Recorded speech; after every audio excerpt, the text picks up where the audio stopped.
Hello everyone, time for part 2 of this game collection update. This time we're going over some PS2, N64, and Game Boy Advance games that I've added to my collection. Starting off with Destroy All Humans 2. Now, I'm a big fan of the Destroy All Humans series. This is actually probably one of my favorite series in gaming altogether, and it pretty much disappoints me that THQ went bankrupt, and now I have no idea who owns the rights to the Destroy All Humans series, since I would really like to see a next-gen version of it. But this game is still really fun. It takes place, I believe, I would like to say a few years after the first game. You're playing as technically a completely different Crypto than the first game, even though it's just like the next clone in the lineup, because spoilers, if you haven't played the first game, well, if you haven't played this game, because I don't think what they explained at the beginning of the first one here happens at the end of or beginning of this one here, happens at the end of the first one.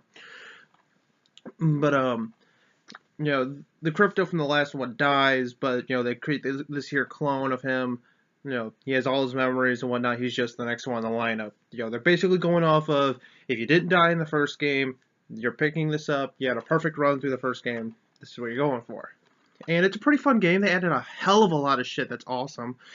There's a lot of really fun side missions. There's these missions where you can create your own cult to get people alongside you.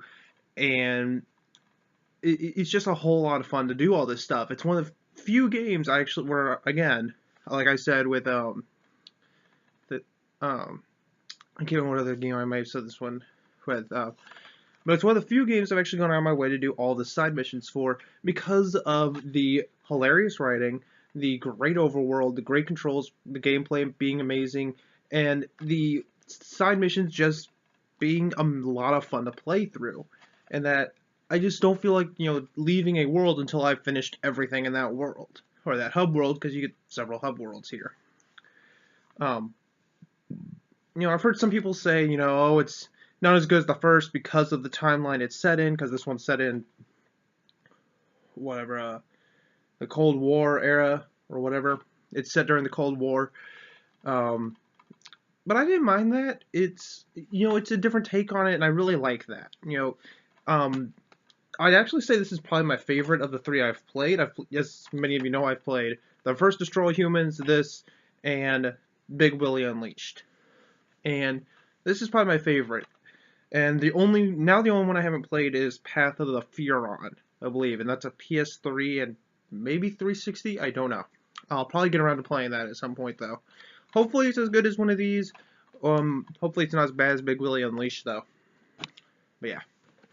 Next up, Kingdom Hearts Chain of Memories. So yeah, as many of you know, I'm a huge Kingdom Hearts fan. I would be looking up to Kingdom Hearts 3. That's supposedly, according to the voice actor that does Goofy, is coming out later this year. But I don't have a PS4 or Xbox One and don't really have a good enough excuse to pick one up yet. However, this was a really fun game. I have the original Chain of Memories for Game Boy Advance, but that one's internal battery is dead. So being able to play it on PS2 is amazingly fun. My only real complaint with this is the voice acting. Now, don't get me wrong, I love the voice acting in all the Kingdom Hearts games. It's just a little confusing with this one, since they have the voice actor does the voice of Sora in Kingdom Hearts 2, do the voice of him in this, when, as you can clearly tell, if not from there, then maybe the back, it's Kingdom Hearts 1 Sora. So it's a little disorienting to hear his voice from when he's older in the second one to, when used for him when he's at the same age, like a few days or maybe, I don't know, a year or two older from the, I don't know how long it is, the timeline between this and the first game. I think it's only like a day or two. But, yeah, it's still a really fun game. I definitely would prefer this version over the Game Boy Advance version. But, if you don't have a PS2, the Game Boy Advance version is still just as good as this. But yeah, Chain Memories. Next up is a collection disc, because, as many of you know, I love me some collection games, like Sonic Mega Collection, Namco Museum, stuff like that. This is the Sega Genesis collection. This is an amazing collection disc. And Sega, if you're listening, this is how you do collection discs right. The Sonic Mega collection is not. I don't know if you continue doing this in Sonic's Ultimate Genesis collection, and I don't know if you're going to do more collection discs for the PS4 and Xbox One. But with those, you guys had it to where you had to unlock a lot of the games by being good, or just straight up having other game saves on your memory card. And that was bullshit, okay? We get these collection discs so we could play all the old school games that are on them. You know, it'd be like if, say, we got the Jak and Daxter trilogy or the Sly Cooper trilogy, but you couldn't play the later ones until you've beaten the first one, which is just complete bullshit. You know, but this one, all the games are unlocked at the beginning, and the only things you can unlock are some, like, interviews and some concept art and stuff like that, which is all really good and all that. And I love playing all the games on here. It comes with, you know, the Golden Axe trilogy. It comes with Phantasy Star 2, 3, and 4. Skipping the first one because I believe that was a Master System game. And a bunch of others. Also comes with Virtua Fighter, which is awesome. Rise Star, which is, you know, cool. Columns, which, you know, I found a bit boring. I mean, sorry, but, you know, I know Bejeweled and whatnot are all clones of Columns, but I just, I enjoyed Bejeweled a bit more. What else is on here that I've actually played? Comes with both the Vector Mans, Kid Chameleon, which is a really fun game. And I haven't played a hell of a lot of these other ones on here, like Bonanza Bros, Alex Kidd, and stuff like that. But yeah, Sega Genesis collection. Next up are some N64 games, which I admit I haven't spent a whole lot of time on. Starting off with Bomberman 64. Now with this, my current hunt for some N64 games is getting close to an end where well, not only an end because I'll still get more N64 games after a while, so there's still a hell of a lot of them out there I don't own, but this was actually still pretty fun. You know, it's actually my first Bomberman game. I've never played a Bomberman game before this. So if you're like a hardcore Bomberman fan that looks at this and is like, man, that's a huge pile of shit, or it's like, why didn't you pick up Bomberman Hero or something? That's a better N64 Bomberman game. And then there's probably those of you who are like, what the fuck are you talking about? This is better than Bomberman Hero. Or whatever the other N64 Bomberman game is. I think it's Bomberman Hero. I don't know. But this is still a fun game. I really enjoy it. The gameplay is pretty fun. I mean, it's challenging for your first one run through. But yeah, it's just an overall fun game. As you know, I'd like to say more, but you know, like with Dead Space Extraction, I haven't spent a whole lot of time with it. So next up is Pokemon Puzzle League. Now, this game is the only game in the entire Pokemon game series that's actually based on the anime. Surprising, honestly.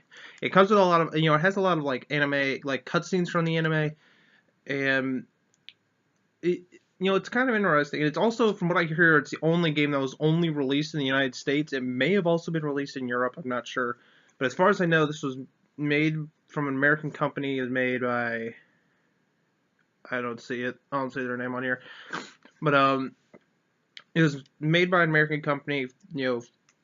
And it's basically just, I don't know what a good game to compare this to would be.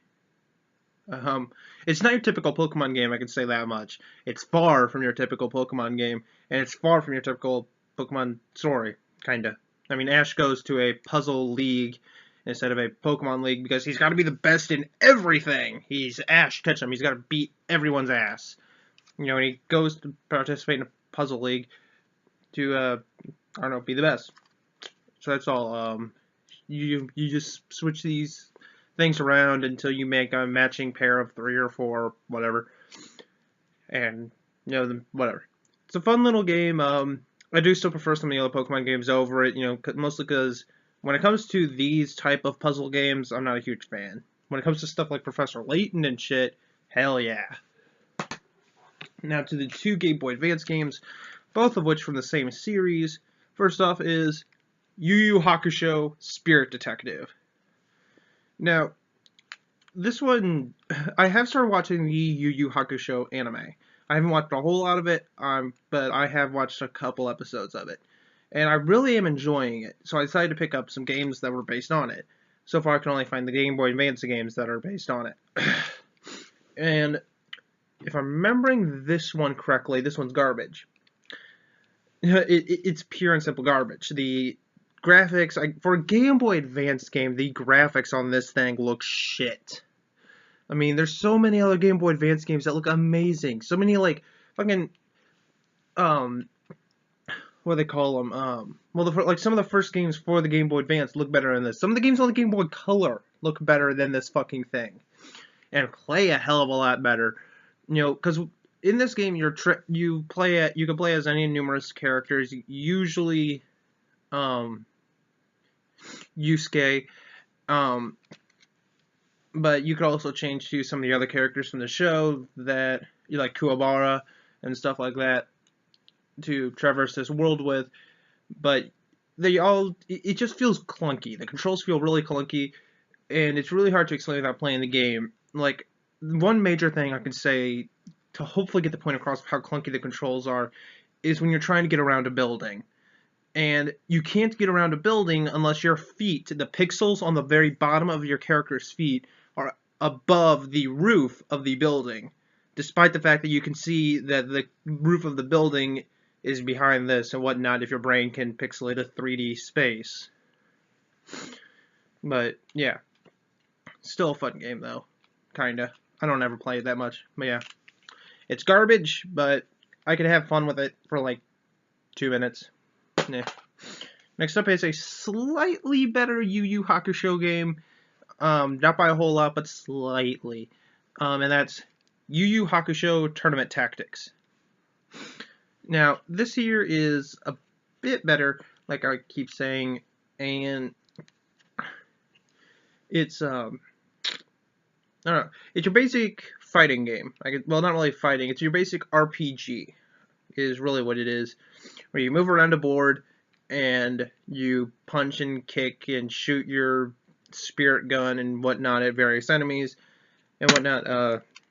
The design of some of the worlds or whatever, some of the fighting areas looks a little bland for my taste. It still looks a hell of a lot better than Spirit Detective does, but whatever. It's still a decently fun game. I think like maybe the PS2 games might be a bit better than these, but yeah. If you have to play either of the Game Boy Advance titles, this one's the better of the two. I don't remember if there was more for the Yu Yu Hakusho games on the Game Boy Advance. Maybe some Japan exclusives. I don't know. But yeah, that's it for this here part thing. Yeah, these will probably just be a daily, one per day thing until I get through all of this shit. So there may be 1 or 2 videos left. I'm not sure. But yeah, hopefully by Saturday I can upload at least a video to help see if I can get you guys to help me with my Elgato, since I can't find a decent way to help me make. I know my laptop doesn't have a dual processor thing. It says it right somewhere. It says like an Intel Cerulean processor, whatever. When the website said you need to have a dual processor to run it. But I don't know. Maybe that's the only thing that's missing, because it matches every other aspect. It just doesn't have that one thing. But yeah, see you guys tomorrow, I guess, because these videos take fucking forever, especially since I gotta work and shit. So bye bye.